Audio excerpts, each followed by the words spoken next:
మాజీ మంత్రి పెద్దిరెడ్డి అటవీ భూముల ఆక్రమణలపై ఏపీ ప్రభుత్వం సీరియస్ గా ఉంది.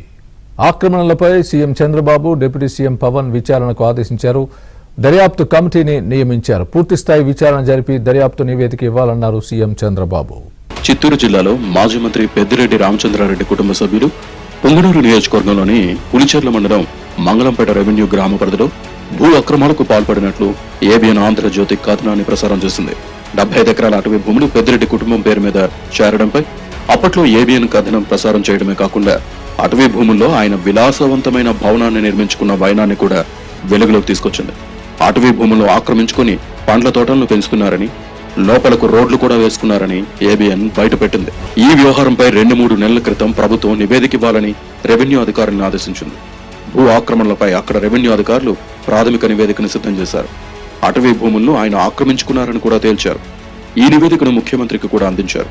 పొంగనూరు, తంబళ్లపల్లి, రేణిగుంట మండలాల్లో రికార్డుల తారుమారుతో బినామీ పేర్లతో 100 ఎకరాలు ఆక్రమించుకున్నట్లు పలువురు వైసీపీ నేతలపై పెద్ద ఎత్తున ఆరోపణలు కూడా ఉన్నాయి.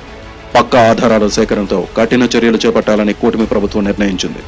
ఇందులో భాగంగానే పెద్దిరెడ్డి భూ అక్రమాలపై అక్కడి అధికారులతో జాయింట్ కమిటీని విచారణ కోసం ముఖ్యమంత్రి నియమించారు.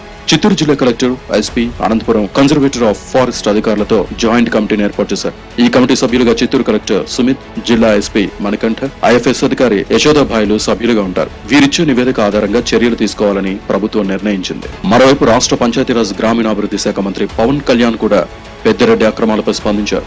దీనిపై తనకు వెంటనే నివేదిక ఇవ్వాలని principal chief conservator of forest కు పవన్ కళ్యాణ్ ఆదేశాలు జారీ చేశారు. భూములను ఏ మేరకు ఆక్రమించారు, అక్కడ ఉన్న అడవులను ఎలా ధ్వంసం చేశారో విచారణ చేపట్టి నివేదిక ఇవ్వాలని కోరారు. అటవీ భూముల రికార్డులు ఎక్కడైనా తారుమారు చేశారా, అందుకు బాధ్యులెవరు, లబ్ధి పొందింది ఎవరనేది నివేదికలో వివరించాలన్నారు. ఆక్రమించిన వారు ఎంతటి వారైనా చట్టపరంగా చర్యలు తీసుకోవాలన్నారు. వైసీపీ నేతల భూ కబ్జాలకు అంతు లేకుండా పోయిందని, పెద్దిరెడ్డి భూ కబ్జాలపై బయటకొచ్చింది కొంత మాత్రమేనని అన్నారు. పెద్దిరెడ్డితో పాటు జగన్, సజ్జల, విజయసాయిరెడ్డి అందరూ భూదోపిడీదారులేనని రాష్ట్ర సాంఘిక సంక్షేమ శాఖ మంత్రి డోలా బాల వీరాంజనేయ స్వామి ఆరోపించారు.